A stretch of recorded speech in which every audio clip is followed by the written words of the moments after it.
আজ তোর জন্য আমাকে স্কুলে আসতে হলো। মামা মাম্মি আজও আমাকে বকাঝকা করবে। এটা তো রোজকার ব্যাপার। সামনে উচ্চ মাধ্যমিক পরীক্ষা, স্কুলে না আসলে পরীক্ষা দিবি কি করে?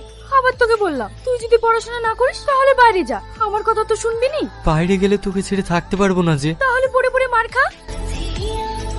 রিয়াজ কোথায়? ও নাকি আজ গ্যারেজে কাজে যায়নি। গ্যারেজ বন্ধ করে তোমার ভাগ্নি স্কুলে গেছে, পড়াশোনা করে নাকি জজ ব্যারিস্টার হবে। তোর ছেলেকে এত বারণ করা সত্ত্বেও স্কুলে যাচ্ছে? কত কষ্ট করে কাজটা দেখলাম, সব হয়েছে তোর আজকেরা পেয়ে। আমি আবার কি করলাম? তুই না ওকে জোর করে নিয়ে গেল। ওই দেখো তোমার জজ ব্যারিস্টার ভাগ্নে আসছে।